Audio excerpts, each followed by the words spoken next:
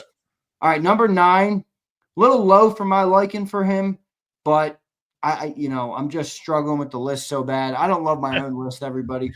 Sam Darnold. Number 8, Jared Goff. Number 7, Justin Herbert.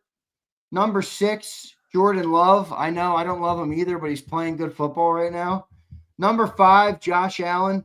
Number 4, Pat Mahomes. Number 3, Dak Prescott. Number 2, Matt Stafford. And number 1, I got Drake May. Okay, I had to put Drake above Stafford this week just because of the picks. Turnovers, 3 turnovers. Yeah, because they lost to Carolina. Second straight week Hurts is out of my top 10. And quite frankly, it wasn't even in my honorable mentions. I had like 3 other quarterbacks I could have put in there. No, honestly, if I had to put Hurts anywhere, he'd be my emergency number 3 quarterback. I mean, I had no Daniel Jones. I have no Caleb. I have no Baker. I have no Bryce Young. I have no, No Trevor Lawrence? Is he coming up? No Trevor. They're 8-4 now. I know. Okay. I know. Okay. What do you think has made the biggest improvement this year, quarterback? Drake May. I don't even think it's close. Then probably Dak. Well, Dak didn't play last year. I mean, Dak's always been good. Mahomes is still crazy. If you watch Chiefs games. Bo Nix. Yeah, that's fair. That's fair. And I don't disagree with this, by the way. Nobody's playing better than Dak. I don't disagree with that. No. But it's only the last 4. I mean, you got to go off. Right now, I agree. Right now. Going off of the last, let's say, 2 weeks, 3 weeks. I agree. Since the Raiders game for them. If I'm not mistaken, I think he's leading the NFL in passing.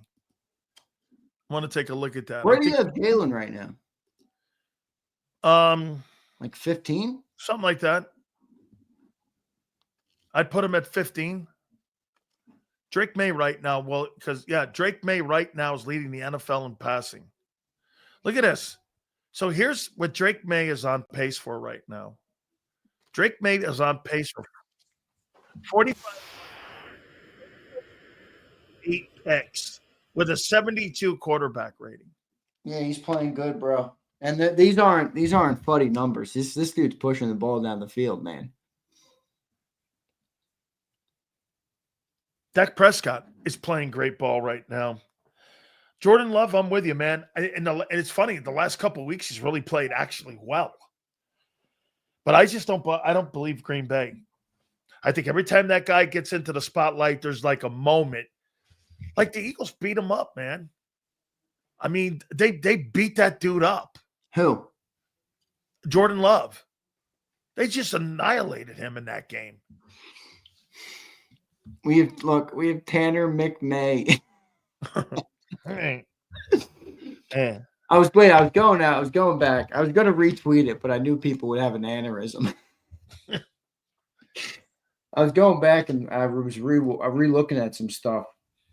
You know, it makes a lot of sense. And I'm not even saying the player's good. I get he doesn't have a lot of experience, but I understand why people want to see Tanner. Just from a style standpoint. You know, like the guy Honest NFL, the guy who used to work in the NFL and now he's on Twitter. You know, he did these breakdowns of Tanner when Tanner played versus the Bengals in the preseason. And the Bengals played a lot of their starters, by the way, in that first half. And just the way he operates in the pocket, you know, it's a lot easier to run an offense. That's all I'm saying. You know, when you have a quarterback that goes through the progressions and runs the offense on schedule, it's different to coordinate for that guy. It's different to call plays for that guy. So anybody that wants me to send him the clips I saw, I'll send them to you, but I'm not going to retweet them. Wait a second. I fucking have to. Okay. So 11 months ago, Jalen Hurts won the most valuable player award, and you got him on the hot seat for Tanner McKee. Don't put words in my mouth. I didn't say that. Oh, you want to see? No, you said, you know what he does? He gave you a trick, folks. I can see why people want to fucking see him. It's code for I want to see him.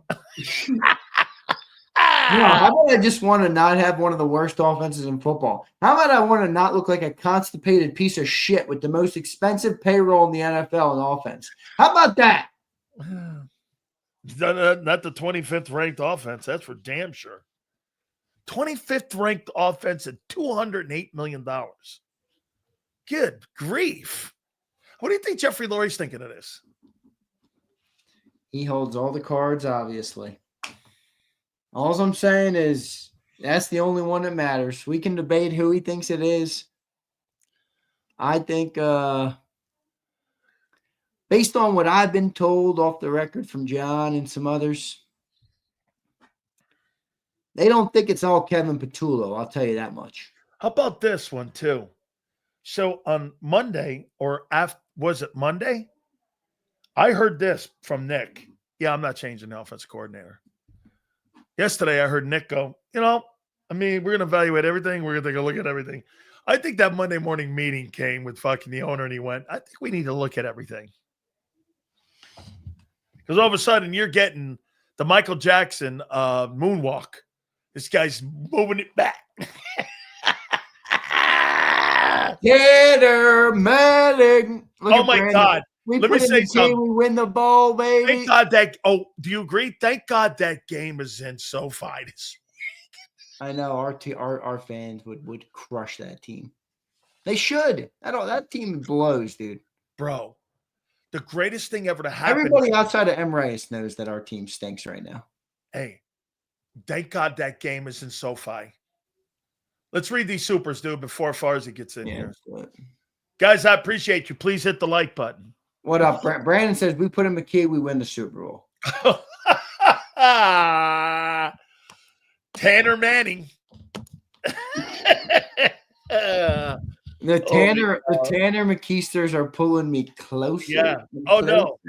Hey, the Tannerites are coming out in force. I kind of like the McKeesters. That's what they're calling them. I like the underdog's nickname. Hashtag Scanner McKee. Scanner McKee.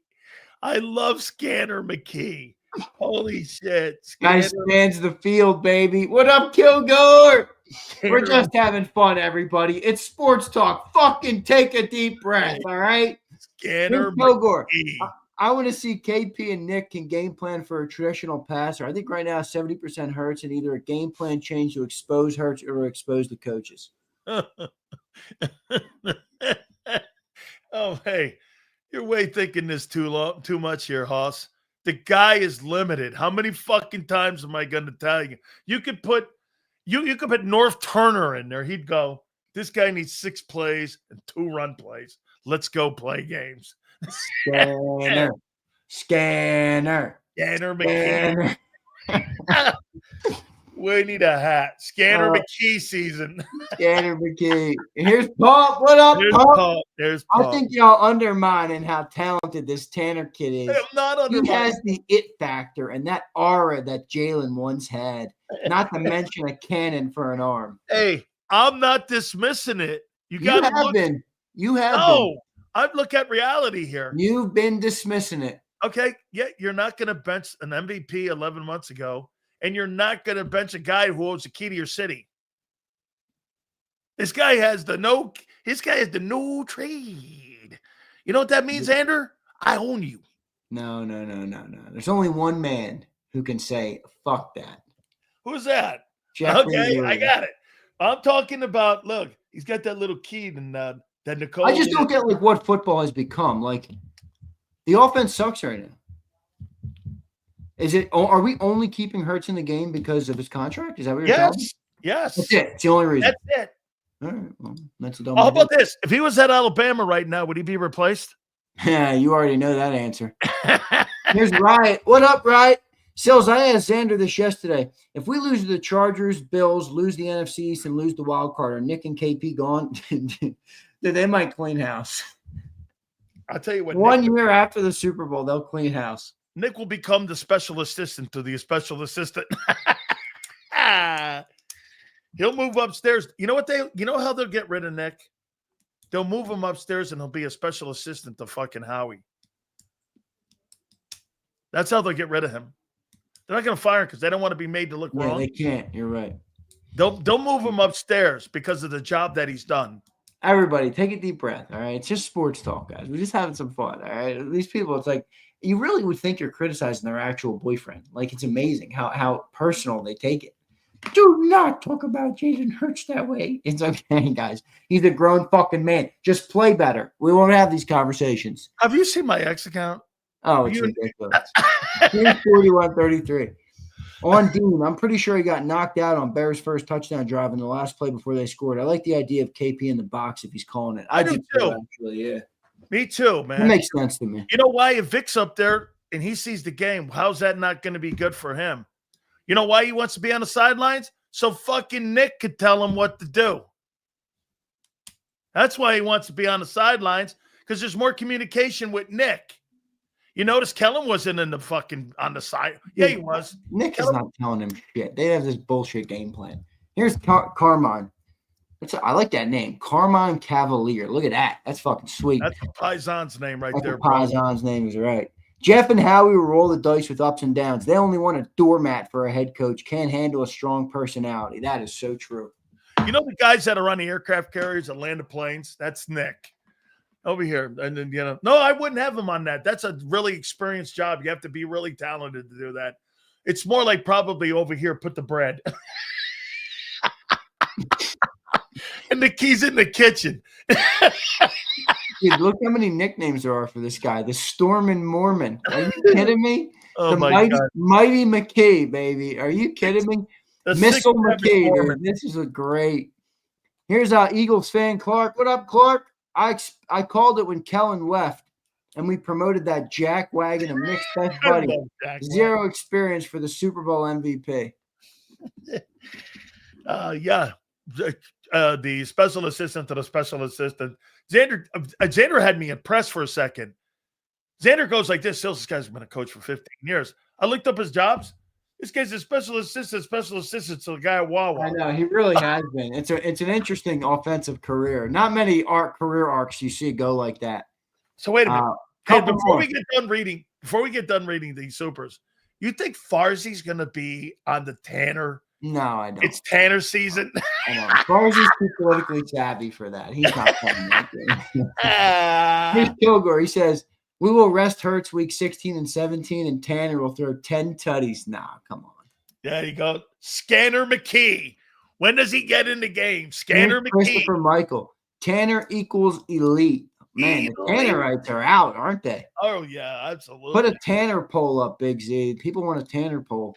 You're wrong. Philly will turn on a dude in a New York minute. That is so true. That is so true. Bro, look at this right now. I mean, you got people talking about benching Hurts. Yeah.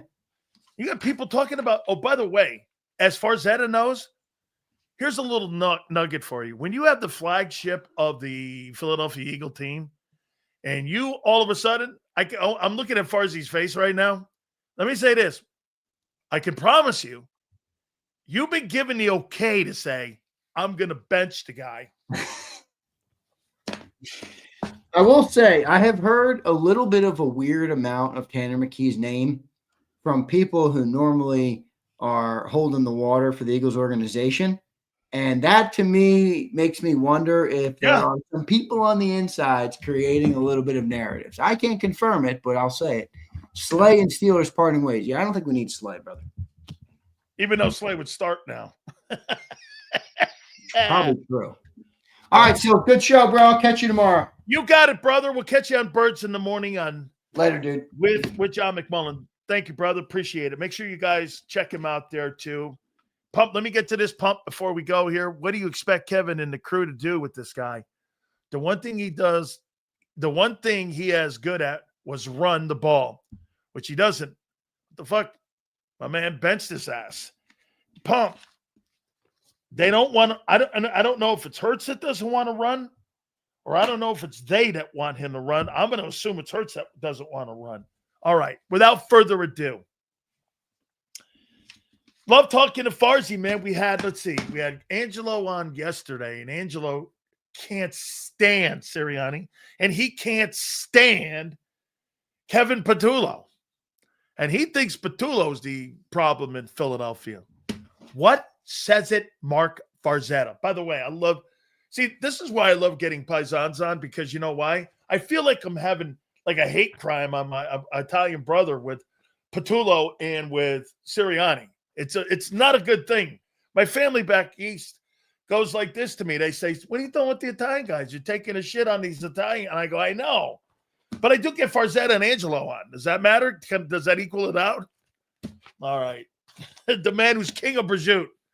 And without two, my good friend, Mark Farzetta joins us now. How you doing, brother? I feel like I'm having a hate crime. All right. What's going on? My family goes like this. Why are you talking shit on all these Italian guys? I'm like, and they go like this. Even one guy's got an O at the end of his name. And I'm going, yeah, I know. But, he's not very good right now.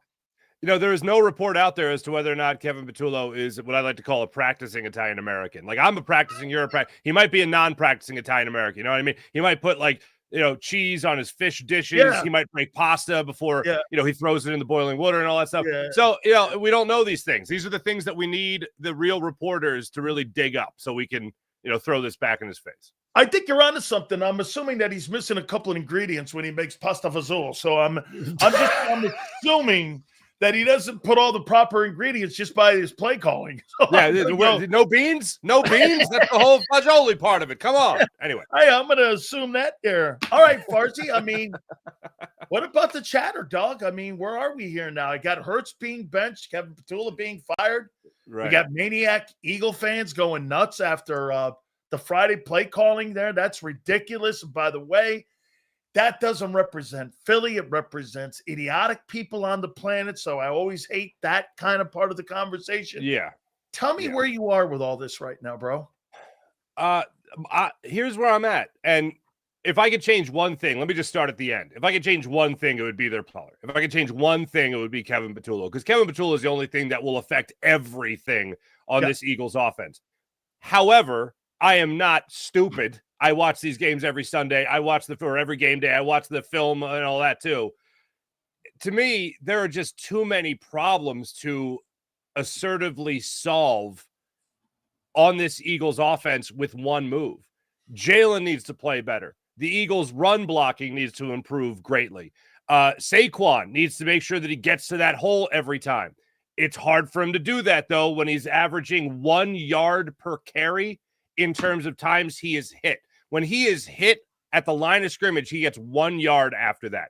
Last year, this guy led all the NFL by a substantial margin in yards after first contact. This, to me, is a huge problem for the Philadelphia Eagles. And the fact that the run defense, when just a couple of weeks ago we were talking about potentially this defense being the true identity of the 2025 Philadelphia Eagles, all of a sudden they allow 2 different rushers to put up 100+ on them in the Chicago Bears. Like, there are just too many problems, unfortunately, on this Eagles team that won't be solved with just firing Kevin Patulo. Jalen Hurts has left a lot to be desired this year. He has left a lot of meat on the bone this year. And I think a lot of people need to be real with that. I think there's a lot of people that are quarterback coddlers. I remember criticizing Carson Wentz and people saying, the typical, quarterbacks are going to miss throws, blah, blah. Yeah, but when it's at the great regularity that Carson Wentz was missing guys, well, then you got to call it out. The difference is, I look at Jalen Hurts, and I'll get to this question as well because I know it's going to come up anyway. I'm not changing quarterbacks right now. That's insane to me. Just like it would have been insane still to have a game on a Monday night on a Sunday night, and then all of a sudden by Friday turn around and fire your offensive coordinator. Like, that wasn't going to happen. It's December 2nd. You're not doing that now.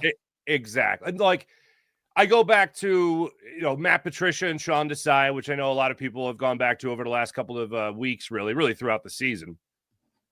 Different side of the ball, and there was no upbringing that Nick Sirianni had with Sean Desai. So they wanted to make a change. They made a change. They were 10-3. They made the change. There was reports about possibly even really making that change before it was ever really publicly known. Because if I remember correctly, that story came out on a Friday and they played Sunday. So It definitely happened well before that Friday report.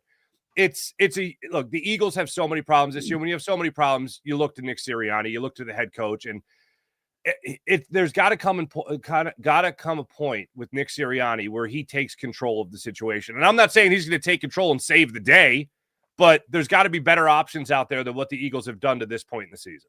How about this, Farzy? It looks to me, and you tell me, knowing your fan base 10 times more than I would ever know it, it looks like that 2023 season had more of an impact than the 24 Super Bowl season, that anytime something goes sideways, they refer back to that season. Because to me, and I agree with people in Philly on this, because my biggest problem with Sirianni is I don't think he can solve a problem solver.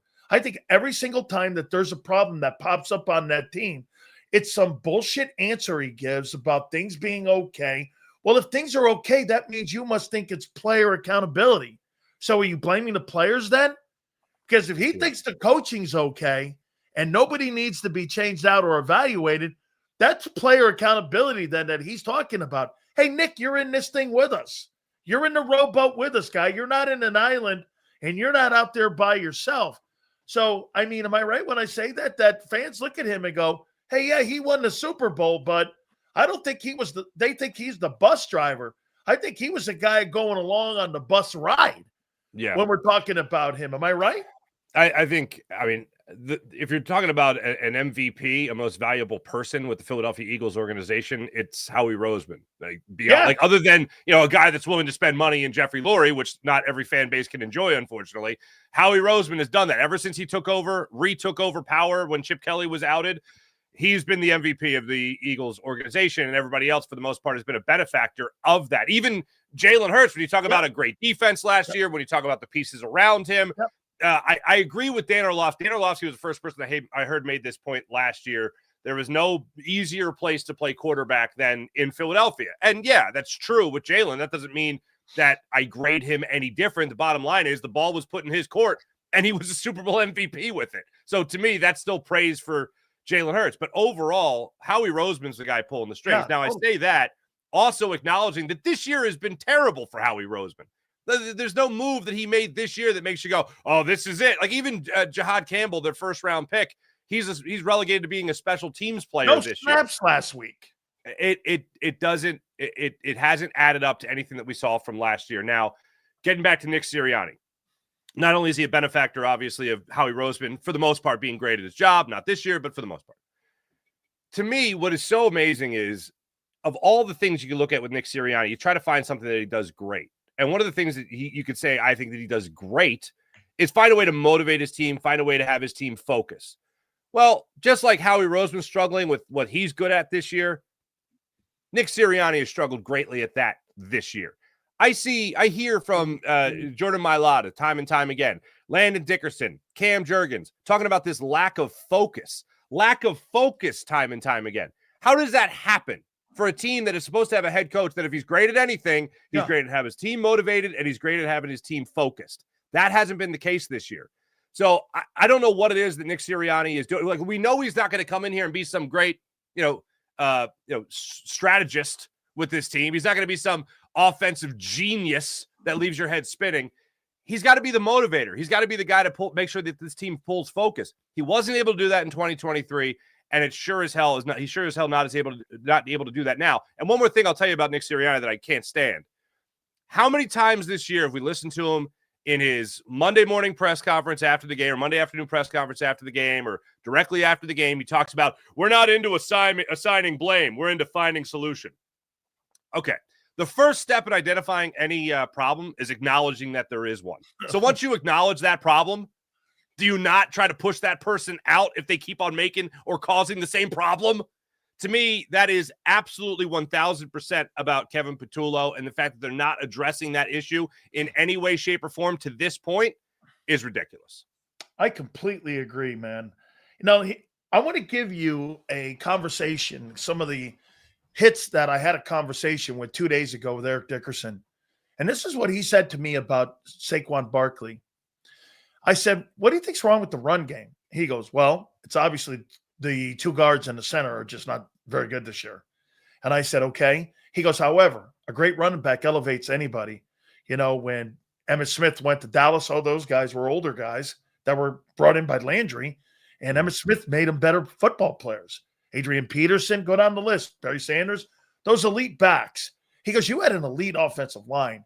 And also with Barkley, he said this, my first year I went for 1,800 yards and I had 390 carries. I was so exhausted after that. I knew I had to be in spectacular shape the following year. So he went for 404 the next year, and he went for 2105. He said that I had to be in such great shape physically and prepared and overtrained to the point where I was ready to go to be able to carry. Because if I'm going to carry the mail, I've got to be in shape. I don't think Saquon Barkley was ready to play this year, because no time in his entire career has he ever gone over 300 carries except for once. That was last year. His body wasn't conditioned for it. I heard this. Saquon took the year, kind of his offseason, really lightly. He said he wanted to rest. Mm-hmm. Dickerson was like this. You don't freaking rest when you're the bell cow. You've got to overtrain to be ready for that. Your body has to be ready for those kind of hits. His attitude was he didn't put the work in. It's not that he's out of shape. He's not in hitting shape, because if you watch the way he runs, Eric Dickerson said this. If you notice what he's looking for the easy lane. That's why he's popping around back there, and he doesn't want to get hit. I mean, I never really thought about that, but here's a guy back in the old school days, like Peyton and all them guys, that had carried the ball 400 times. He just said he's not conditioned to carry it. You buy that?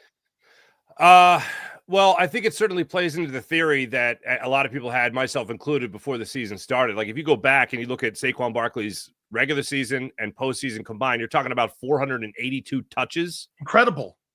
Like receptions and rushing attempts, obviously, combined. 2 seasons for him in his career. Yeah, that's a lot. So I didn't expect him, and I think any rational thinking human being didn't expect him coming into this season to be like, well, another 2,000 yards for Saquon. Let's go. No, there was going to be a struggle. What is the surprising part is how much the offensive line has struggled, and how much, quite frankly, the run scheme has struggled. Like, for instance, I don't know if you got into this at all, but time and time again, you're seeing one-on-one blocking. You're not seeing anyone get ISO'd with a double team. Very rarely does it happen. The one real time that you saw it happen was in the Giants game of all games, where you figured you're going to win that game anyway, the second Giants game. And they did. They dominated. Saquon looked great in that one. Tank Bigsby looked great in that one. You saw double team blocking at the line of scrimmage, with maybe the guard releasing, Landon Dickerson in this particular play that I'm thinking of, releasing off the block, going upfield, making the block at the second level. You don't see that with any regularity this year. And when you do see it in the game, you go, good, they've cracked the code on this. We're going to see it next week. and then it vanishes. Like being under center, for instance, was working for Jalen Hurts. All of a sudden that vanishes. To me, that comes down to coaching. That comes down to the fact that they have something that works, they find something that works, and then they almost outthink themselves, thinking that now the opponent's going to think that we're going to do it, so we're going to surprise them. And all they do is end up defaulting back to their struggling manner of play that we have seen for the majority of this season. I want to read you something here. This is the resume for Kevin Patulo. So I went back and I was told he was a coach for 15 years. I was like, wow, an NFL coach. So I read it. Offensive assistant quality control. That's a go get me donuts job in Kansas City. That's quality sharpen the pencils. Right. Quality control in Buffalo. Go get my cup of coffee and a Kreller. Assistant wide receiver coach. That's not a position coach. Quarterback coach Jets. 1. Senior assistant to the senior assistant. What's that? In New York. Then he became a wide receiver coach in Indy. There's 2. Then he became a passing coordinator. That's not a position coach. Then he became a passing coordinator and a buddy of the assistant head coach to the head coach. That's not a job. Then he became the OC. So in 15 years, that guy's got 3 jobs. So hook me up here on this. You gave the keys of the team to a guy to give to Jalen Hurts 11 months ago, won the Most Valuable Player Award. Was that by design? Because I would assume that organization is pretty smart with all the moves that they make, and they kind of micromanage a lot of things. Is that an indictment on the quarterback? That I don't really need a high-profile coordinator because he's limited, not being able to throw the football? That's not what we're going to do. Because when you hire somebody, Farzy, if I'm going to hire somebody for a PD for you and me, there better be somebody experienced, bro, because you hire some kid, we're going to take a crap on that kid. That kid's not going to really know what's going on. Is that kind of what's going on here? Because if you hire somebody inexperienced and you call him my boss, I'm going to look at that guy and go, hey, listen here, man. I was on the throne the other day. I crap more football than you'll ever know. And I'm going to tell you this. How do you hire a guy like that? And how does the quarterback respect that? Yeah. Well, I wouldn't open with that in a new, work relationship, but that's this. No, we're that's just definitely paisans here. So yeah, right. That's a good attention getter. That's a good attention getter. No, I don't think it's an indictment on the quarterback. I think it's an indictment on the organization who only just made the same mistake 2 years ago. So there's one thing you left out on the resume, and I know no one's going to put this on the resume because it doesn't make him look good. Kevin Patulo got passed over for Brian Johnson. You went with one guy with no experience to go with another guy with no experience. Passed over twice. So, how does this make any sense? Now, the one thing I will say, to be fair, is that if you got Kellen Moore and you got Kevin Patulo, where are you going? You're going to go to Kellen Moore, obviously. But aren't you going to learn from your mistake before? Like when Nick Sirianni was asked yesterday about 2023 and any similarities and all that stuff, well, they had a rookie offensive coordinator and play caller, and now they got that again in Kevin Patulo. Well, that's the most glaring similarity other than not dominating games, having a very minuscule point differential throughout the year, other than just finding ways to win in games that you have won this season. Other than that, the most glaring, obvious similarity is that you have an offensive coordinator that's a rookie both years. That's the most glaring thing. And Nick Sirianni's talking yesterday about how you got to learn from your previous mistakes. Hello! Didn't do that going into the season. So how do you even attempt to make sense? I don't look at Jalen Hurts as if this is his problem. I had a problem with the Brian Johnson hiring. Well, now it's Jalen Hurts' problem, but he's not the cause of it. Like, you mean to tell me as an organization, you're going to get real cocky just like you did with Brian Johnson, saying, we got Jalen Hurts, we got the best offensive line coach in football, we got Devontae Smith and A.J. Brown and Dallas Goedert and Saquon Barkley. An idiot could run this offense and still score 30 points a game. Shocker, for the second time that you have had a rookie offensive play caller, you've wet the bed. So that's more on the organization for me than it is the quarterback. Okay, well, if that philosophy that you have and the type of people that they've hired, I've been saying this for the last 5 months. Sounds to me like they're hiring coaches for Nick, not Jalen. Mm-hmm. Like people who can work with Nick, because the organization believes their philosophy works, because you even said it to me. Hey, low turnovers, That's how Nick looks at it. Michael Irvin said something on my program last week when he was on, and he goes, I had a coordinator in North Turner who wanted me to be the centerpiece, wanted the offense to go through me. Chan Gailey wanted his system. I'm sitting on the sidelines, and they got two schmoes in there. I go over to Troy Aikman and everybody, and I go, what are we doing? Offense goes through me, not two schmoes. And, well, the system, spreading the ball, it's got to go through AJ, and it's got to go through Barkley. My point is that, okay, Nick Sirianni, if this is who they're hiring for Jalen, that offense has regressed. I mean, Farzy, his passing has regressed since 22. Do you not agree with that?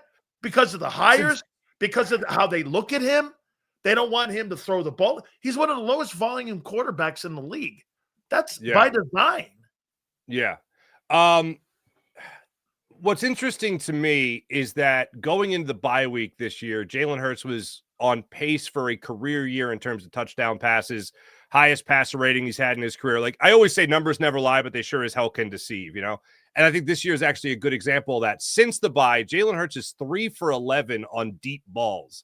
And I know one of those is Devontae Smith's amazing catch that he had against the Dallas Cowboys down the sideline, where he basically turned into Gumby, I'll use that term, and turned around and made that great catch.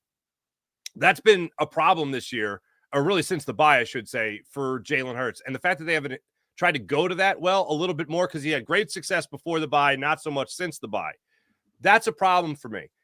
The number one priority for Jalen Hurts, and I thoroughly believe this, is win the game. No matter how ugly it might look, win the game. The easiest way to win the game is, unfortunately, not dominating the game, because that's going to be difficult. Defenses are pretty good, and they've certainly seen you before. It's not turn the football over. Other quarterbacks get criticized because they don't want their completion percentage to take a hit. I don't think Jalen cares about the completion percentage. I think he cares about turning the football over. I'll give you a perfect example. This was one of the plays that I haven't seen anybody else talk about, but it drove me crazy in this game here against the Bears. Minute 50 left in the game. It's that 3rd and 19, left in the first half. 3rd and 19. Jalen takes the snap, feels the pressure in shotgun, immediately gets out of the pocket. He's rolling to his right. He's keeping his eyes downfield. He hits Will Shipley for a do-nothing 11-yard gain. It was an easy play to make. It was right there. Gives you 10 more yards on your punt, whatever. But he's got Darius Cooper wide open, not only for a first down, but possibly a touchdown on this play. But he doesn't want to risk a bad throw rolling to his right, which shouldn't be that difficult for a guy with his athleticism. And he totally passes on that. Now, yeah, you could have had a home run there, but instead he took a swinging bunt single up the third baseline, essentially. Like that's the way Jalen plays the game. He doesn't like to put the precious pigskin in peril even a little bit. And I thought that was a great example of that play. There's a number of other ones you can look at throughout the season. But he's got to realize when a team is struggling, he's got to throw that haymaker, because not just not turning the football over is enough this year. Last year it was when he had a dominant run game. This year, Jalen needs to realize that some of these games are going to be on his shoulders. A lot of these games are going to be on his shoulders. He needs to be that version that he was in 2022 when he was runner-up in the MVP award to Patrick Mahomes. He needs to be that guy. He needs to be more the guy that was clutch last year when the run game got stopped, few and far between, but when it was getting stopped and he faced a 3rd and long, be that guy to put the ball on the money. Be that guy to convert that 3rd and 19, no matter who the wide receiver is, wide open in the middle of the field, whether it's A.J. Brown or it's Darius Cooper. The old adage of a quarterback, who's your favorite receiver? The wide open one. That's an example of that. I have not seen enough of that with Jalen Hurts this year. Couple last ones here for you, Farzy. So do you believe that the propaganda train is beginning to start, that the problems for this football team will be put at either the coordinator, or more likely it's going to be put at 11, where you're going to start, you got to blame somebody in Philly. If this thing doesn't win, someone's got to take the blame here. I mean, a lot of discord. A.J. Brown has been quiet the last couple of weeks. Probably think that's by design. When the owner went down on the field, it's probably told him to shut the hell up. I haven't heard anything out of that guy. Maybe something was promised to him in the offseason. I don't know. We'll evaluate everything, because boy, I'll tell you what. How long before Philly fans start villainizing A.J. Brown? Got to blame somebody. Well, I'll put it to you like this. I think they have to some extent. But the other thing is he ain't lying. Like you as the offense. That's what my problem. He hasn't been lying. But do you think that way of doing it has undermined his position and his place with the Eagles? Well, I think it's been a huge distraction. Literally, when your quarterback is getting asked about it in his press conferences and literally highlighting that he's got to have a separate conversation with the Eagles PR department about what AJ tweeted this week. Like, come on. And here's the other part of it. How much more pressure would media have on the offensive line in the running game? How much even more pressure than Kevin Patulo has been in before his house was even egged. How much more pressure would be on him if we weren't talking more about A.J. Brown? If A.J. just zipped it and just kept everything in-house, how much more attention will we be putting on other things throughout the season? Like, one of the biggest favors A.J. Brown has done this year is keep people distracted from the offensive line. That's like the biggest favor he has done. But I don't think he is ever lying. How he went about it, I think, is what upset a lot of people, maybe his own teammates included. Yeah. But the other thing that it does is it can divide a locker room. I don't think by anything close to the T.O. versus Donovan division, but we agree with AJ, what he's saying. Jalen's got to play better. But the main message that even continues now after the conversation with Jeffrey Lurie that you alluded to from AJ Brown, the main thing that rings true even now is the word execution. AJ continues to bang the drum that it's a lack of execution. I hear that, and I think Jalen Hurts, in his mind, Jalen Hurts needs to play better. I hear that, and I think the offensive line needs to be better. I hear that, and I think of AJ Brown admitting and calling himself out for a couple of false start penalties. One he had against the Dallas Cowboys, the other he had against the Chicago Bears. He is taking that and putting the onus more so on the players than he is the coaches. Two last ones here. So do you think that this has been the problem? And this this is the identity of the team after 11 games. They're 25th right now in offense and 3 and outs. They're 28th in they're 28th in offense and 3 and outs. They're 25th in offense or defense and 3 and outs. You can't get off the field and you can't stay on the field.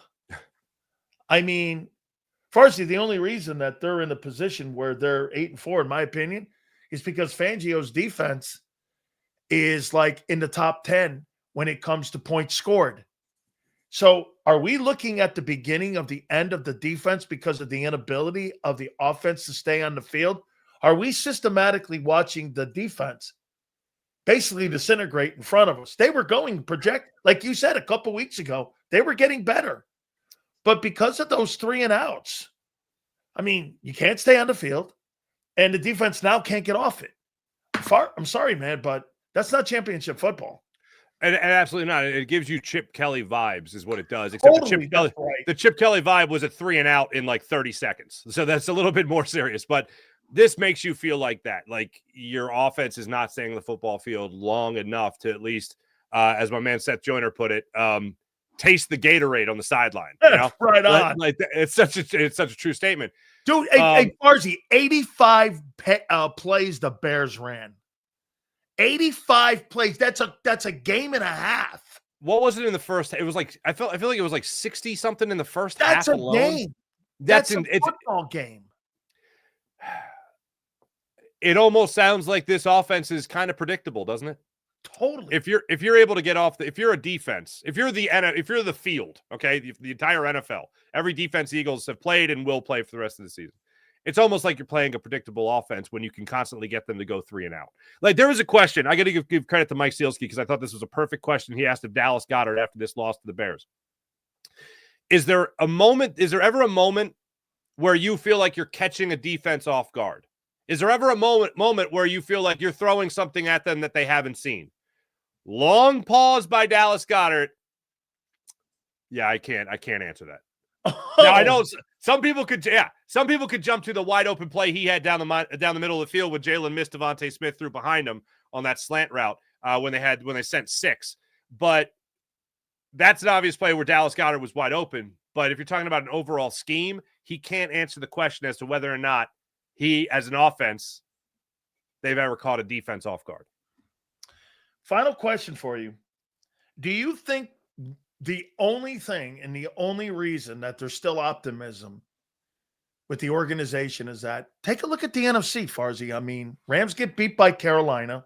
Mm-hmm. I mean, San Francisco. Okay, you buying that? I don't know. I mean, they got one of the worst schedules, the easiest schedules in the NFL. They played the last place schedule. The Rams just slipped up. I mean, Seattle with Darnold. Am I buying that? I don't know. I mean, the Bears, Caleb Williams was terrible. Hey, if you're killing Hurts for that Friday game, did you get a load of Caleb Williams' play? I don't think he was very good in that football game either. So, I mean, is it so that, well, you can say whatever you want, but we're in a league of bad teams right now, and we're one of the better bad teams, and we're here. Is that what the optimism still is? Is that, don't you agree? Anybody can win the NFC right now. Think about this. The Patriots and the Bears could be in the Super Bowl. Yeah, I mean, I'll say this. The optimism, I think, comes from last year before it comes from anything else. You're still on the boat ride. I think a lot of people you're still on the parade route, right? It's still on the gondola. Yes, exactly. The Eagles to me are not a Super Bowl contender right now. So when you ask me about optimism, I don't have a lot of it. But if you're asking about people that have it, you're coming off a Super Bowl victory. You're coming off this team playing at an amazingly elite level. But for me, I'm all about the here and now. I don't look at last year. I only look at right now. And I look how this team has played. And when you talk about things that are hanging over their heads, yeah, 2023 still hangs over their head as a team that just, found ways to win. And I think a lot of people learned a lesson that that's not how you can go through a season, because your day of reckoning is coming. And unfortunately for the Eagles, that day of reckoning actually lasted 7 days as they went 1-6 to end the season, including the playoffs. The other day of reckoning was a perfect example. Look no further than who the Eagles beat in the Super Bowl last year. The Kansas City Chiefs went through an entire season just eking out wins, finding ways to win. Their day of reckoning was the Super Bowl where the Eagles clobbered them. The Eagles are doing the same thing this year, just finding ways to win. 2 games, I believe it is, they won by more than 10 points. 2 games that they really controlled throughout the game. That's not championship caliber football. That's not being able to impose your will on an opponent. And then you see the same mistakes, from penalties, from missed throws to predictability and offensive play calls. And there's not supposed to be any change here. I will say this. I still don't believe there's going to be a sweeping change in play calling. Like Kevin Patulo, I do believe Kevin Patulo is your play caller. I don't think Nick Sirianni is necessarily lying about that. And there's of course, the soundbite from his press conference yesterday talking about how, is Kevin the play caller? Yep, he's still the play caller. But other ways he answered questions of a similar curiosity. We'll evaluate the scheme. Yeah, like it leads me to believe that Nick Sirianni is going to have his fingerprints a little bit more on this offense than he did. Oh boy! And I'm not saying that as, oh boy, this is happening, we're the season saved. I'm saying that as, this is a guy that literally fired himself from the job a couple of years ago, and now he's going to get his fingerprints more so on this offense. That's a little bit concerning. Well, the Chiefs have been 6-7 since the Super Bowl, so to put that in your hat there too, just to take a look at that. So here, I want to end this with this here. What do you think this record is going down the stretch? Chargers on Monday night at SoFi. Raiders, Washington. You're probably going to get Jaden Daniels in both of games. Buffalo and Orchard Park, and then Washington again. So you got 1, 2, 3, 4, 5 remaining football games. What do you think the record is?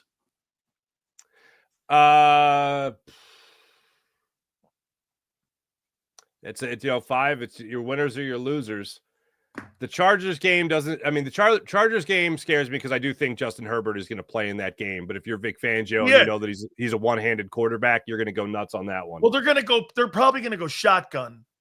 Yeah, they went shotgun all second half in this last game there. Yeah. That's the one thing that Jim Harbaugh explained is the major change they made, because he couldn't go under center. So I doubt he's going to have that ability in this game. So they might get him on in a weak moment there. Raiders, I still see them being 3-2 to end the season. I see them being on the winning side of things. I think they end up splitting with the Commanders. I think they lose on the road to the Bills, unfortunately. That's what I got. I got 11-6 heading into that 2023. I mean, the 2025 playoffs. Yeah. Just like they were with 11 wins. Bro, this is going to be interesting because if that team goes 11-6 and they get bounced in the opening round by, say, Dallas, if Dallas makes it, that's a big game this weekend, don't you? Oh, hey, good God, man. They play Detroit, right? If get this, if you lose, I don't mean you, but if the Eagles lose on Monday and the Cowboys win, you're a half game lead in the NFC East. And you're saying they're going to split with Washington? That means you're 3-3 on the season. The Cowboys would have a better division record than you in the division. They have a better division record right now than the Eagles. Could the Cowboys win this? I don't see it happening. Look, I'm with you. Yeah. Football's all about this. If it's close, it's all about December, obviously. The Eagles have this month and then one game in January to figure this out. It ain't going to be easy. I see this still being ugly. Like, I still, like, even if they go 3-2, I still look at the Eagles right now as a team that wins one playoff game and then they're done. Yeah. So they're not getting the number one seed. I don't see them as a team doing that. I see this being a team that's a one and done, one win and then bounced out playoff team, unfortunately. Can I sneak one last one in? Yeah, sure. After watching Quinnen Williams, I'm not paying Jalen Carter. Oh, my. It's so disappointing. I know he had a sack. Whoop-de-doo. But you have two running backs go up against him, Jordan Davis, who you just gave, $13 million to for the year. Like, you guys get blown off the ball time and time again. And just when we thought you guys were figuring it out, speaking about a day of reckoning, you guys get rolled over by the Chicago Bears. Right now, no. Huge disappointment, unfortunately, this year. Fifth-year option. I'd pick up, and you know what I would say? I'd pull the same Jordan Davis on him. Yeah. Or I'd go like this. Show me, give me a rebound. I'll give you the $33 million you want, but you got to show me more than that. I mean, yeah. I watched a guy in Dallas destroy the Eagles in that game. He systematically manhandled. He's going to be a problem, Farzy, in the next couple of years, that Quinnen Williams in the middle, because that dude can play.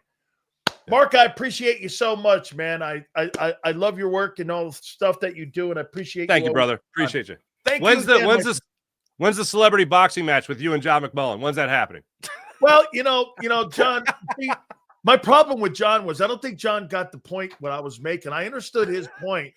When he went like this, he goes, yeah, Jalen Phillips was talking, hey, we played some really good guys up at Detroit. And, and I'm like, oh, John, I don't want to hear anything out of somebody's face that just got 281 put on him. Okay, and he goes, no, that's what he was. I'd be like, John, nobody has a room to talk when you're getting like 6 yards of carry and 300 yards rushing on you. I don't want to hear anything out of that kid's face. And I love the kid. He's a UM guy, and I know him well. Right, but I'm like, I don't want to hear anything out of his mouth, man. And he goes, oh, yeah, you're that. And I'm going like, hey, John, I know you love to be right, but you're wrong. Hey, you know me, man. I'm a gas fan guy, so it's all good. Right, we got love, man. All right, brother. Hey, man, I'll see you soon. Thank you so much, Farzy. See you, bud. God bless, man. All right, that's my friend, Mark Farzetta. Make sure you check out his great work, man. He does super stuff. And, yes, one of the good guys in Philadelphia sports media. Funny, nobody asked the question. Nobody asked this question. Hey, Nick. Hey, Nicky G. How come Jalen's struggling? Xander, I may have had some super chats through the interview here with Farzetta. And if I did, please, if we can possibly pull them bad puppies up here. We win 2 Super Bowls, and now everyone's crying. We went from underdogs to Super Bowl contenders. Stop acting like spoiled brats. Don't forget the past. It could be worse. Spoken like a long-term Eagle fan. You're right. You're in a great era, man. Nick and Kevin eat at Little Caesars. Enough said. Pizza. So wait a minute. Like Kevin Patulo's a little guy with the Frenchman's hat on? I don't believe that's a Paisan hat. No Italian wears that kind of hat. Nobody. I've never seen an Italian guy. I've only seen a Frenchman only wear that stuff.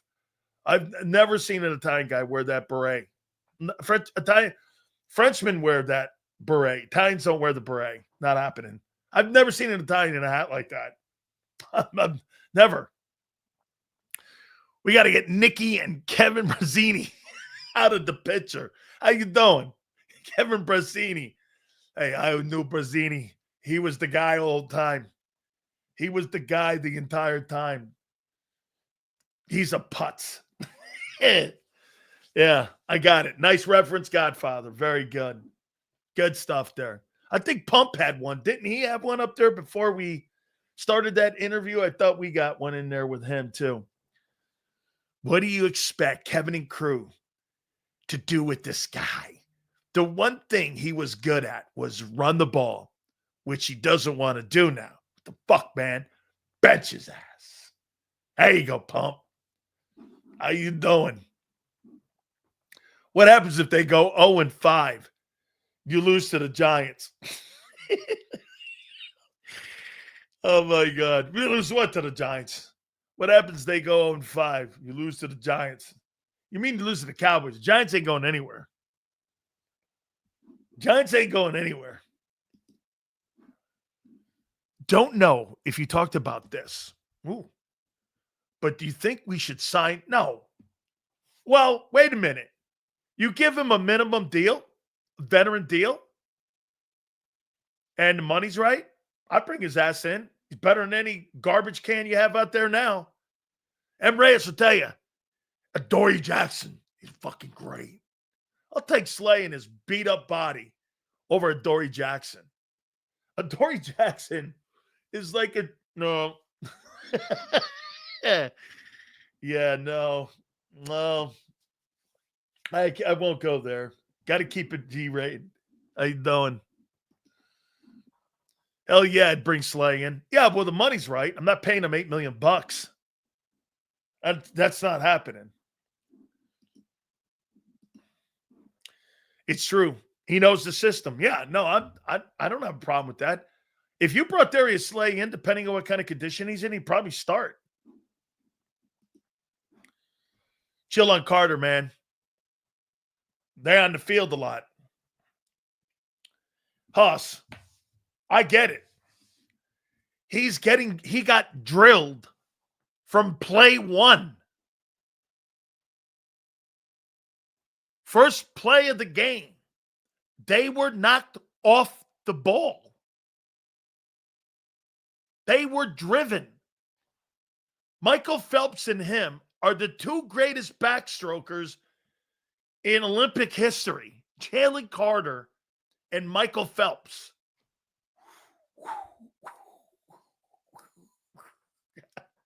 This guy's doing a backstroke.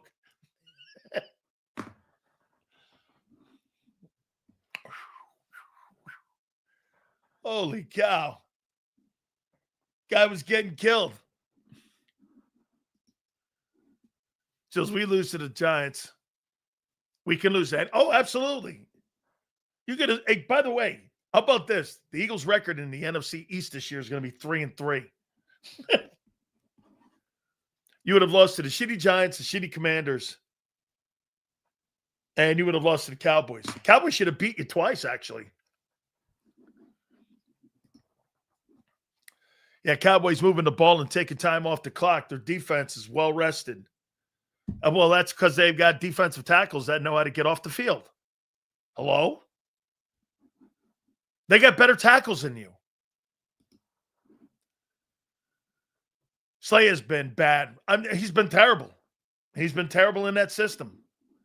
But didn't you guys do this one time? Do you remember LeGarrette Blount? How many people in here remember LeGarrette Blount? People remember LeGarrette Blount? You guys remember him? Well, he left New England and he went to Pittsburgh. He was dog shit. He goes back to New England. He has 11 red zone touchdowns. Played in Philly, too. Had a good system for him. Was a beast. LeGarrette Blount was a beast in red zone running, except in Pittsburgh. Take a look at his numbers. He hated it there. So be careful when you say, well, the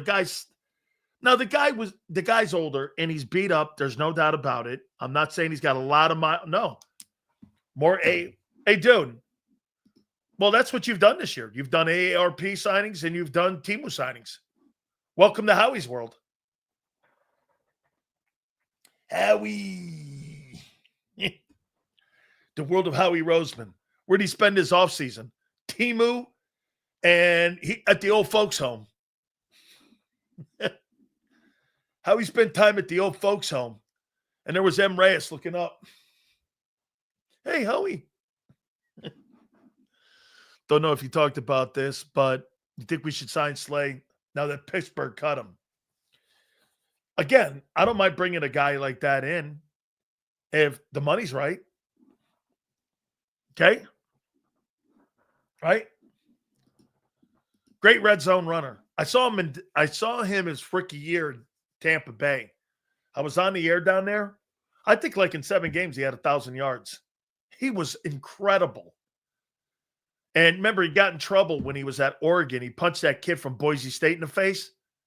And for whatever reason, they still didn't draft him. I'm like, why? The kid was like a second-round back. He was good.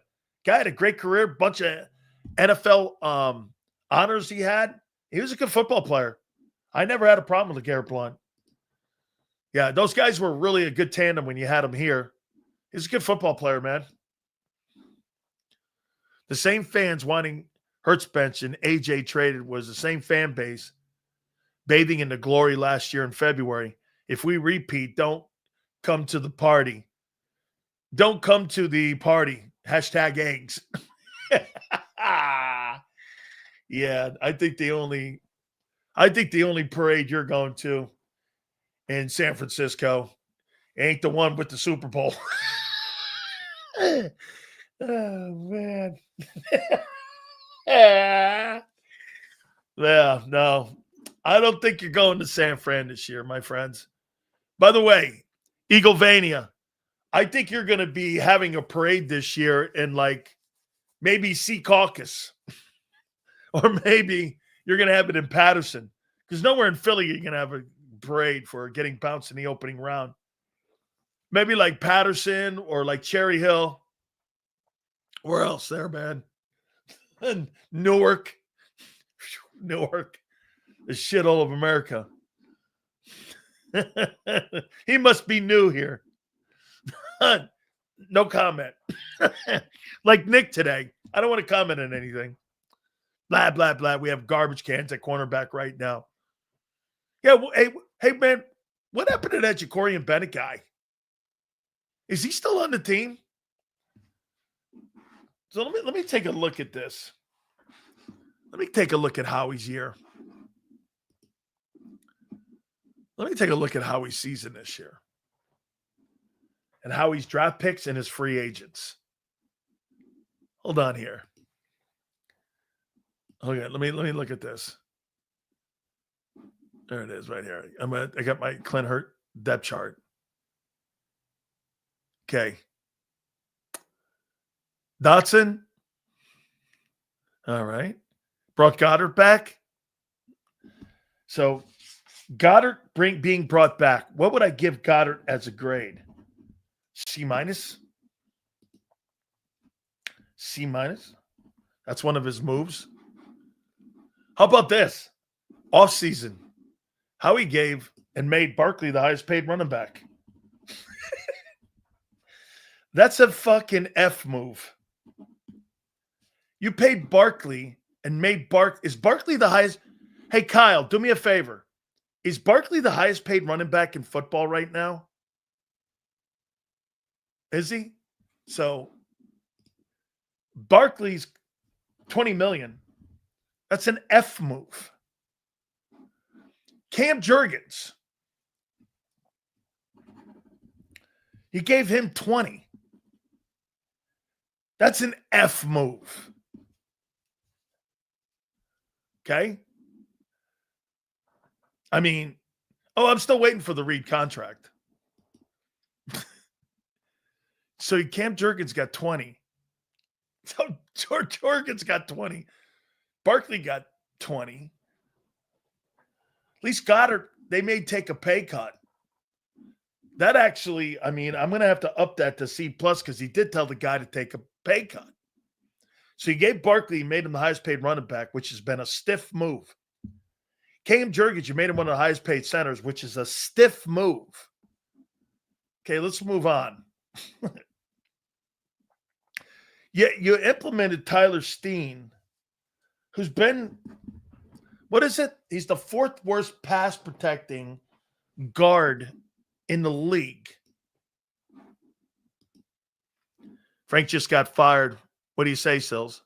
Frank didn't get fired. Frank was never the head coach. He was interim. Okay? I said that you got to wait till Friday. There's still transition going on. It's Tuesday. It's late Tuesday now. And it's like later on. It's early on the West Coast. Let's see how it plays out. See what they come up with. Listen, I know they're talking. Okay? They're talking. Marshall, I told you that. I mean, I know you know this. I have been telling you this for months, that after the Notre Dame game, Frank Reich is going to be part of the Philadelphia Eagles coaching staff as a consultant. I was the first to tell you that. I mean, hang in there. I don't want to say anymore. I said that months ago, though. I don't want to ruin my relationship with Frank. Hang in there. Let's see if they work out what they need in a role. Now, here, you got to remember something. Frank doesn't want to come in and ruffle feathers. And there's a lot of feathers being ruffled right now with Kevin Patulo. Kevin Patulo is a dear friend of Frank's. He loves the guy. And he loves Nick. And he's not going to want to come in and make a tougher situation for Kevin. So you've got to put that in context as well. Those guys they're like the Mike McCoy and Doug Peterson and all of that stuff. They've known one another a long time. So Frank's not going to ruin relationships. He may wait till the offseason or may wait till the postseason to come aboard, because I tell you this, I don't know this. I'm just going to make a prediction. If the Eagles win against the Chargers, okay, if they win against the Chargers, I think you could hear an announcement. I'm hanging by a thread, Sills. But understand. Yeah, okay. Hey, Marsh, all I'm saying is if they lose, I don't think they'll make that call. But if they win on Monday night, I think you could hear something like an assistant, because the waters would be a little bit calmer if you make that hire. If you hire somebody like after another loss, yeah, no, it would just look bad. And again, like I told you, Frank loves them dudes. Okay? He does. All right. I got to pay some bills here. Holy cow. 3:18, baby. And I haven't taken a break yet. How you doing? All right. Guys, do me a favor. Our great friends at Morgan & Morgan, the number one injury law firm in all of America for a reason. That's because they win. Thousands of attorneys from coast to coast make sure you and your family are protected like no one else. They have started this business and had this business for over 25 years, making sure families like you are never disrespected by companies if you're ever injured on the job. It's a family-run organization, and it's been that way for decades. Do me a favor. Go to forthepeople.com/big sales or pound law 529. I've known these folks for over 25 years, and I promise you, they will do everything to defend you and your family, because get this, they don't get paid unless you win. That's forthepeople.com/big sales or pound law 529. And do me a favor, you tell them Big Sales sent you. There's a reason the Karate Master was the #1 salesman in the lumber department.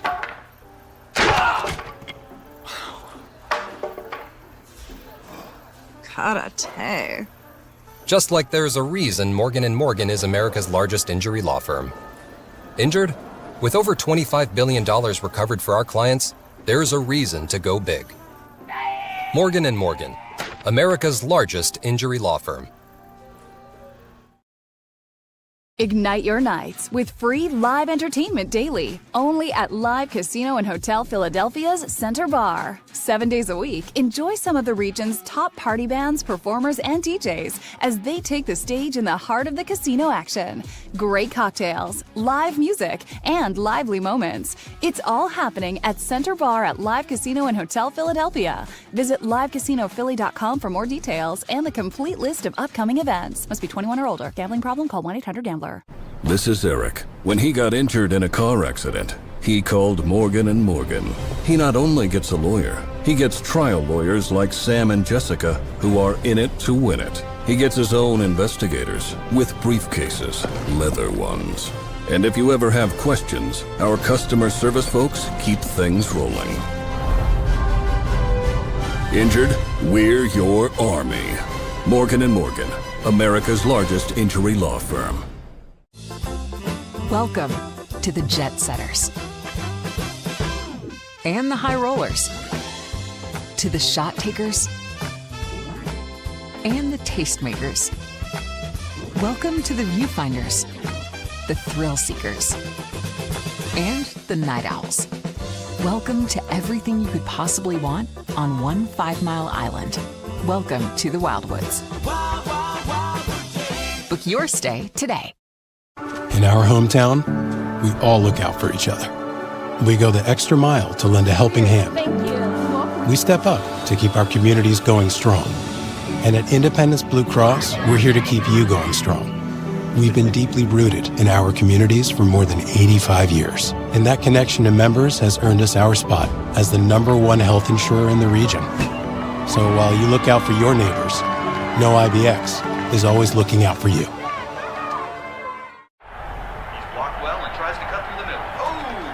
Your gut says Miami is going to win, and you should take the over. Your gut also said your NFT selfies would only go up in value. They didn't. But your head is on Sports Grid and knows the QB is in concussion protocol. The backup has a 45 QBR against the zone coverage.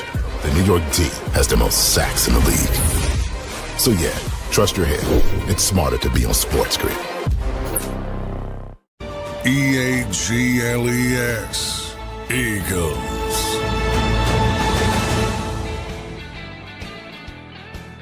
Excel's National Football Show. Do me a favor, guys. Please hit that like button. We appreciate you guys so much. Thank you again. Who are the 2025 Chargers? Who are the Los Angeles Chargers? I'm a big Jim Harbaugh guy. Jim Harbaugh has won every single place he has been. By the way, you know who would be a great head coach for Jalen Hurts? Jim Harbaugh. He took Colin Kaepernick to a Super Bowl.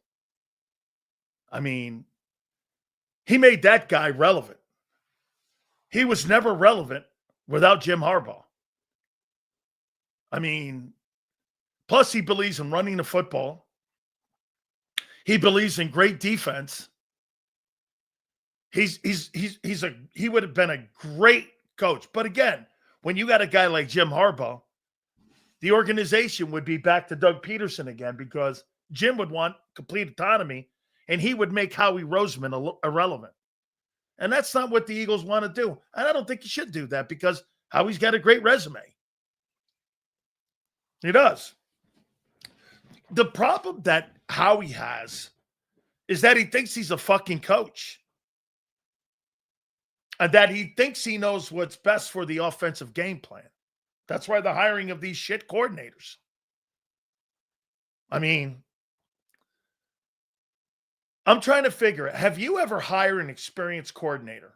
Okay. Kellen Moore, and then who? Nick? Who else? Not Kevin Patulo, not Brian Johnson. Have you ever hired an experienced D coordinator? Jonathan Gannon, no. He got his first DC job with the Eagles. Okay.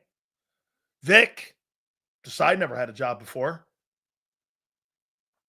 Yeah, no. They don't really like hiring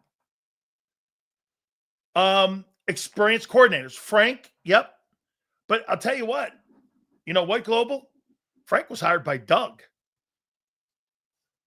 Doug had more autonomy over his coaching staff.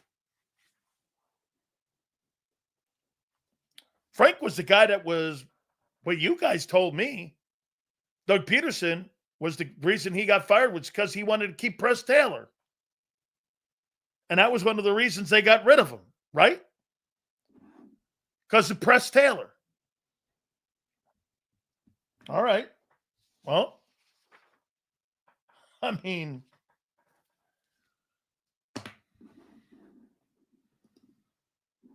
yeah, well, Frank and Doug were both back. Hey, Global, one of the reasons that, in my opinion, that you won the Super Bowl in 52 is because you had two backup quarterbacks teaching a backup quarterback. And they were able to be on the same page. Hey, that wasn't the point. The point is that Doug Peterson, it was his call who was going to be the guy. Were there many options after the Super Bowl run, those sales? No. No, I get what you're saying. When you're that late. I mean, hey, by the way, look at what's happened to the Kansas City Chiefs since the Super Bowl. They're 6-7 since that Super Bowl loss. I mean, they're 6-7, counting the Super Bowl. That's a team barely hanging on. That's a team that went through a lot over the last 6 years. Late postseason runs, Super Bowls in February. They look it. They look old and they look tired. Kansas City looks tired. Think of this for a second. So Kansas City's run 3 years in a row, Super Bowl, 3. That's 9. Prior to that, they went to the Super Bowl and they got beat by the Bucks. So there's 2. There's 11. They got to the AFC Championship game. There's 13. Prior to that, they went to another Super Bowl and won it. So there's 3. That's 16. Then they got beat in the playoffs by the Patriots. That's 2. So in the last 5 years, Kansas City Chiefs have played 18 postseason football games. I don't know. I think that's going to take its toll on that team that's aging. No? They played an additional season. I think some of that starting 2,000 rushing, 4 years of the playoffs, 3 years going deep. You don't think that's played a toll on the team? It's totally taking its toll. So, you got the Chargers Monday night. Just again, before we make predictions next Monday, you tell me, you think you beat this team on Monday night? Winners of 5 of the last 7 games. They've won 5 of their last 7. Agreed. You're going to have an injured quarterback with his left hand, so you're going to see probably him a lot in shotgun. Okay? You play more games. It's not complicated. I'm not saying it's complicated. I'm saying it takes a wear on your body. It wasn't a conversation where it was hard to follow. Great teams look tired and sloppy, but the NFL wants to go to A. I know. Hey, you're worried. No Alt or Becton. Hey, I wouldn't be doing that if I were you. I saw a football team kick the shit out of you, and I saw the Bears beat the piss out of you. I saw the Giants kick the shit out of you. I mean, I wouldn't sit there and go, well, they've lost this. Who are you? You're making it sound like your offensive line's good. Millions of dollars to play 17 weeks a year plus playoffs. Lucky. Give me a break. These athletes are – I'm not – dude, if you don't – I'm not talking about whether they should do it or not. I'm talking about it takes a toll on you. Unless you've played it, you wouldn't understand it. It's a real thing. You know, and by the way, I'm really good friends with Justin Herbert. And I did have a conversation with him. I asked him if he was going to play, and he said yes. Let's see if I can find that text. I'll show it to you here. You know who introduced me to Justin Herbert? Mario Cristobal, when he was at Oregon. And let me see here. Justin Herbert. Let me see here. Sileo. Wait a minute. Let's see here. Let's see here. If I can find that pic. I'm gonna try to find that pic. Let me give me a second here. It's pretty cool. Let's see here. I can find that pic of him. He's a great dude, man. Here's the guy that just got fired in Cal. He just got fired. He's a good dude too, man. Where's Justin Herbert? I talked to him a lot. I think he's a great player. Here's Phillip Rivers and me. Look at the hairdo of Big Sills. There's me and Rivers. We talk a lot too. I like Phillip Rivers. He loves Nick Sirianni. Oh, it makes me sick. He loves Sirianni. He loves Kevin Patulo. Hey, dude, you know what? Frank Wright, he loves him too. Oh, yeah, he loves him. Phillip Rivers is good people. Phillip Rivers is good people, man. He's a good dude. I gotta find this picture of me and Herbert here. I had a conversation about him, and I asked him, I go, how you feel about playing in the football game on Monday night? And he says it's going to be, and again, this is for the bookies. The bookies are saying that, it's game time decision, but he told me he's going to play. I got to find this man. Truly a great dude.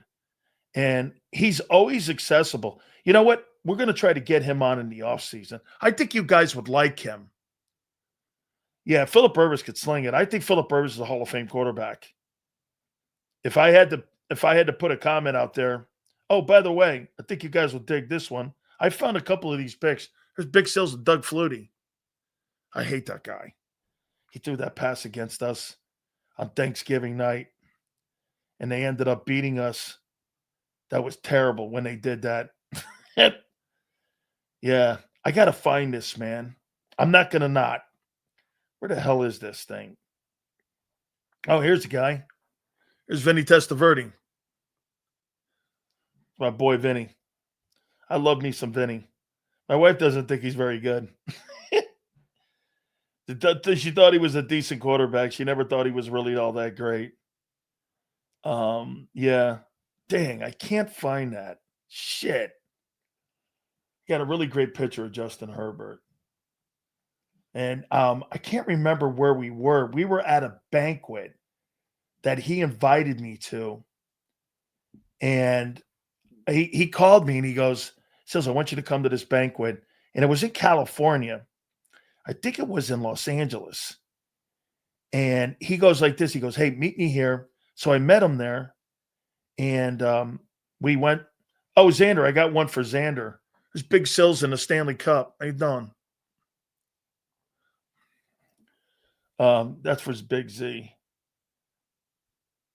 Yeah, damn it. Can't find it. I had it the other day, too. Just a great dude. So anyway, he's going to play. Yeah, he's going to play. In my opinion, on Friday, but you're going to see him a lot in shotgun. Let me take one more look here at one more section. Hell, I'm trying to figure out internet stuff, and I can't do it. Just a great dude. Just so you know, it's not all football. That's Trevor Hoffman. I love me some Trevor Hoffman. What a great closer. I think I told you guys I met him. I think I got a picture of maybe Nick Sirianni and me when he was with the Chargers. I think I got a picture. Hold on here. Of me and Nick at the complex over at the old Charger complex in San Diego when they were in town. I didn't realize that he was on that staff. And Frank told me the other day, you know those pictures you took? I was invited to like the company party. The Chargers had a party. NFL teams have a party every year. And I think my wife came with me too. And we went to that party, and I think I took a bunch of pictures. There was Nick there, and everybody was there. And he goes, because he showed me a picture of Nick at the same party I was at. Here's the party I was at. There's Pagano, me in the middle, and there's the old general manager of the Chargers. That was at the party that we were at there in San Diego. Nick was there. It was Rivers was the quarterback, though, at the time. Yeah, I can't find that, man. Damn it. I got a great picture of me and Justin Herbert. I'll post it on my X account. Let me finish this up. Maybe I got it here. Yeah. No, I can't find it. I really like this guy too.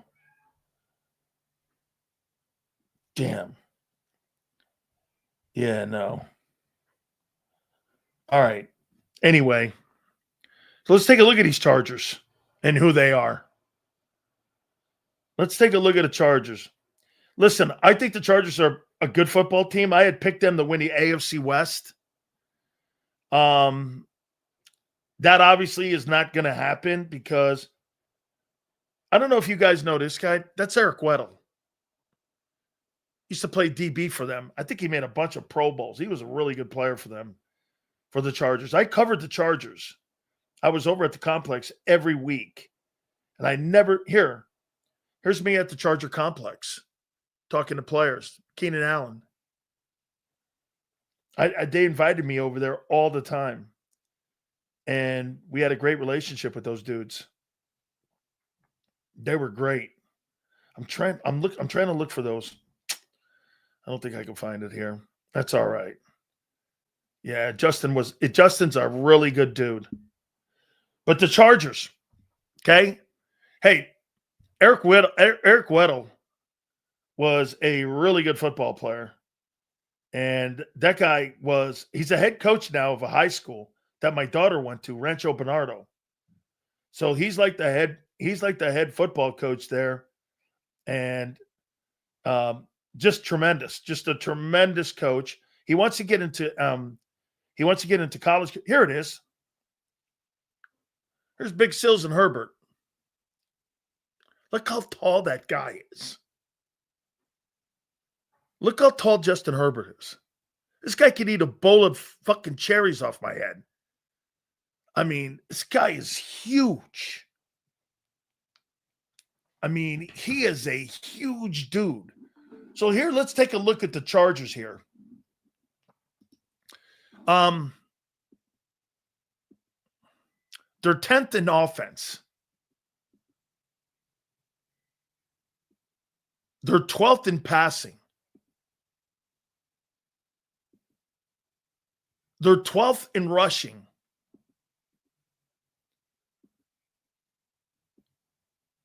$18th in scoring.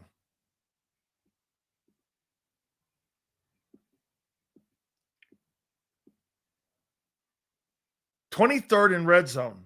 Not good. Third down, they're second. So wait a minute. I want you to hear that. The Chargers are second offensively in third downs.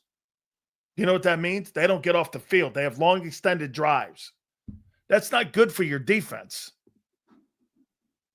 I mean, third down, they're second. Good night. That does not favor the Eagle defense. And especially if your offense is 3 and outs. If your offense goes 3 and outs against that Chargers team, they'll blow you out. Let's take a look at them on defense. Chargers, they're third in defense. Hang on. What? So one of the shittiest offenses in football is going against the third-ranked defense in pro football on Monday night? And one of the best third down teams on offense? Okay, let's continue. Passing defense, they're second. So you're going to have to run the ball. That's because of Derwin James's ass back there. The Chargers are 13th in rush defense. You're going to have to run the ball. Scoring, they're 11th.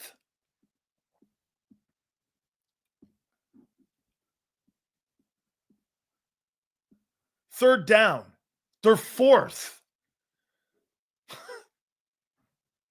So everything you do bad, they do well.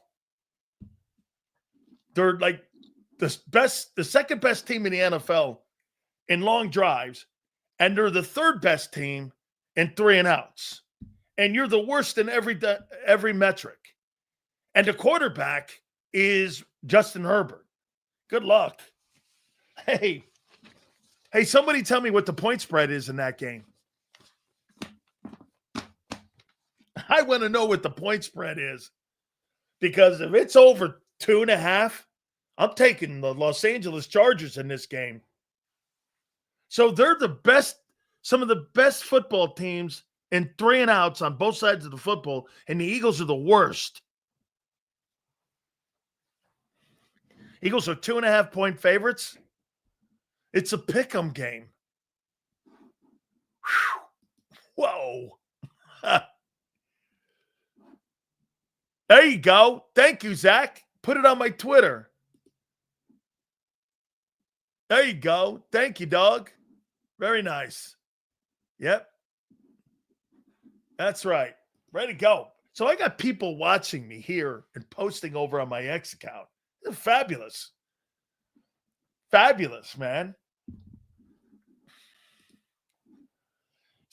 Eagles better be ready against the Chargers. That's a balanced breakfast. So, yeah, agreed.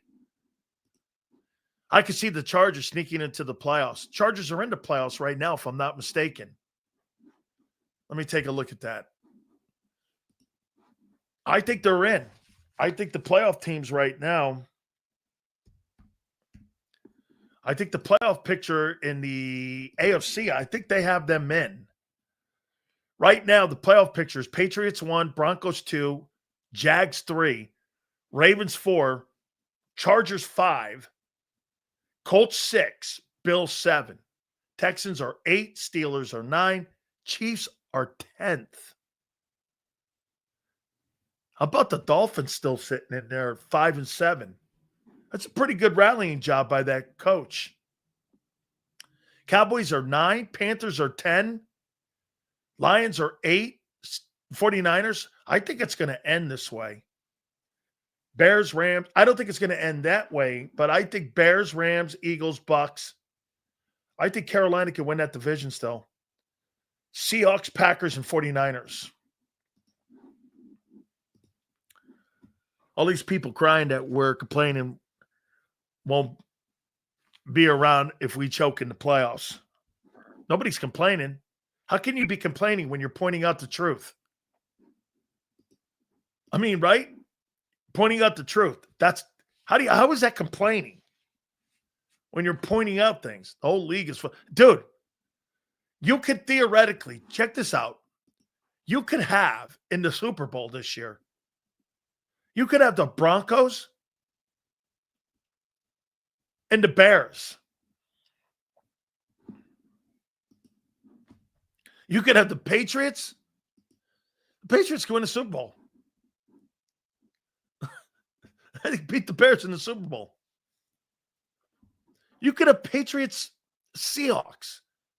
You could have the Jags in the AFC Championship game. Like, do I think the Patriots are great?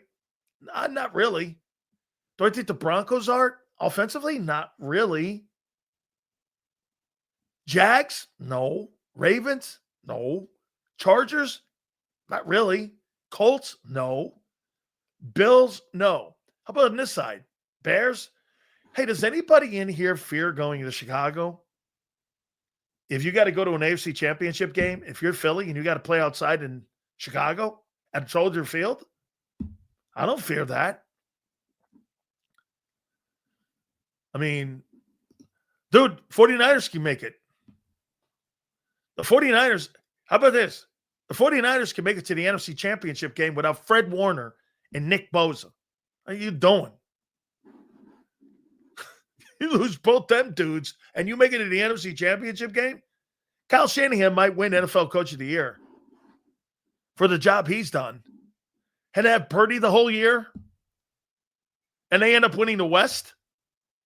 You win the West, Purdy missed 8 games. You didn't have Warner and Bosa all year, and you win the West? And you might get the top seed? I mean, I don't know.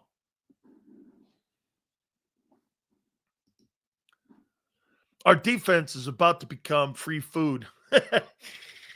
And keep those 3 and outs going on, my friend. You are not in a good place right now. There is no doubt about it. You are not in good shape. Yep, it's up for grabs. I agree. Hey, do I think the Philadelphia Eagles are in this? Absolutely. Hey, Sills, the Eagles are in the NFC Championship game against the Seahawks. And Philly's hosting the NFC title game. Would that shock you? Nope. Nope. I agree. I think the Chargers are legit too. Put Slay at nickel. No, you don't need to do that. I'd put Slay at corner. If you sign Slay to a league minimum deal and brought him in, even if you gave him a couple more million so you don't embarrass him, and you put him out there, I bet Slay jumps at that. I guarantee you, Drew Rosenhaus is on the phone right now with Howie Roseman trying to cut a deal to get Slay back on Philadelphia Eagles for a reduced price. He's a 34-year-old, 33-year-old guy, 32, whatever it is, year-old guy. This is not going to be that stiff of a competition when it comes to conversation. Roseman's got the leverage. He's an aging player. He hasn't had a good year. There's not a lot of leverage that Slay has, except for one thing. He knows Vic's system. Vic likes him, and he can come in and be in. I think he can help. Dude, you're dog shit with Keely Ringo and Jackson there. The money's right. Couple $1 million, bring him in. It can't be any worse than Jacorian Bennett. How can that be worse? Jacorian Bennett and some of these other stiffs you brought in. How could that be bad? How about this? Is Keely Ringo better than Darius Slay? Ask yourself that. Do you think that Adoree Jackson's better than Slay? If that's you think that, then there's a different conversation. I don't. Still, and get this, he still plays. He'll be playing in his zone again. I don't know if they played man there in Pittsburgh. I'm not sure what they did. I wouldn't waste more money till we know if the offense can get out of their own way. Hey, Hoss, you're not going to win football games right now with your offense. You're going to win football games with your defense. That's the only reason you're winning games right now is because of your defense. Ringo's the worst cornerback I've ever seen. So, yes, Slay's better. I think that's the point I'm making. Eagles will bring anyone in. Heard they called Ed Too Tall Jones. Leave my friend alone. Pittsburgh played a lot of man. See, he's a zone corner. I don't even like Slay, but he's better than anything we have now. I think that's a normal move, man. I don't have a problem signing him. No way. He's not going to be expensive. System guy. Vic likes him. He excelled. Every year he was here, he was a Pro Bowler. What's the risk? What's the risk? He starts against the Chargers? He could start against LA on Monday night. He's played all season. Better than anything you got. You know? Slay knows the system. He can come in right. Knows the system. He could start Monday. He would start Monday. Plus, it'd give you some depth. If anything, sign him for depth. Let me say this. If Adoree Jackson goes out, got Keely Ringo and who? Right? Who? All right. The number one injury law firm in all of America, our great friends at Morgan & Morgan. Man, I'm so proud to have John on with us. And by the way, I won't say which president, but John Morgan's having dinner with the president on Wednesday, and he's going to send me a picture. So be on the lookout on my X account because I'll be posting a picture of John Morgan with the president. He's having him over his house for dinner. Crazy. I mean, I've been invited to some of those dinners to some of the presidents that he's had and hosted at his house. Crazy. So that's just a little insight there. But, hey, man, all this is possible because of folks that are out there that they've defended in making sure that Morgan & Morgan is the number one injury law firm in the country, and they defend Americans from coast to coast, making them actually the number one injury law firm in all of the world. If you're ever injured at work, anywhere, do me a favor. It'll be the greatest decision you ever make in your life. Get in contact with my friends at Morgan & Morgan. Know this, they don't get paid unless you win. That's forthepeople.com/big sales or pound law 529. That's forthepeople.com/big sales or pound law 529. And do me a favor, you tell them Big Sales sent you. There's a reason Detective Johnson is the gossip king. Oh, did you hear? Jackie and Tom are getting a divorce? Sad. Well, I heard that Ashley had work done on her face? Yeah, oof. Just like there's a reason Morgan & Morgan is America's largest injury law firm. Injured? With over $25 billion recovered for our clients, there's a reason to go big. Bathroom? Okay. Morgan & Morgan, America's largest injury law firm. Oh, okay. Ignite your nights with free live entertainment daily, only at Live Casino and Hotel Philadelphia's Center Bar. 7 days a week, enjoy some of the region's top party bands, performers, and DJs as they take the stage in the heart of the casino action. Great cocktails, live music, and lively moments. It's all happening at Center Bar at Live Casino and Hotel Philadelphia. Visit livecasinophilly.com for more details and the complete list of upcoming events. Must be 21 or older. Gambling problem? Call 1-800-GAMBLER. This is Eric. When he got injured in a car accident, he called Morgan & Morgan. He not only gets a lawyer, he gets trial lawyers like Sam and Jessica who are in it to win it. He gets his own investigators with briefcases, leather ones. And if you ever have questions, our customer service folks keep things rolling. Injured? We're your army. Morgan & Morgan, America's largest injury law firm. Welcome to the Jet Setters and the High Rollers, to the Shot Takers and the Tastemakers. Welcome to the Viewfinders, the Thrill Seekers, and the Night Owls. Welcome to everything you could possibly want on one 5-mile island. Welcome to the Wildwoods. Book your stay today. In our hometown, we all look out for each other. We go the extra mile to lend a helping hand. Thank you. We step up to keep our communities going strong. And at Independence Blue Cross, we're here to keep you going strong. We've been deeply rooted in our communities for more than 85 years. And that connection to members has earned us our spot as the #1 health insurer in the region. So while you look out for your neighbors, know IBX is always looking out for you.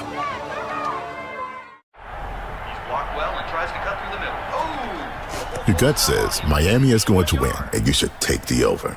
Your gut also said your NFT selfies would only go up in value. They didn't. But your head is on Sports Grid and knows the QB is in concussion protocol. The backup has a 45 QBR against the zone coverage. The New York D has the most sacks in the league. So yeah, trust your head. It's smarter to be on Sports Grid. EAGLES. Eagles.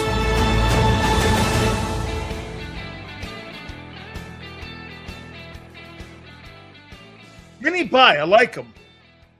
Because then we get a chance to see, because the Eagles do better when they're not playing on Sunday. Okay? I mean, they do better. So we'll find out Monday night coming up. Battle Royale tomorrow. Holy cow. Hey, man, I got to feel Dallas, and Mark Holmes is in a good place right now. I wonder what Philly 500 is feeling. He did send me a text and say, hey, Dallas, it's December. It's choke month. So let's get that going. That'll be here tomorrow. Hit the like button, 2 to 6. Big Z, Joe, thank you. We'll see you tomorrow, and we'll catch you on the flip side.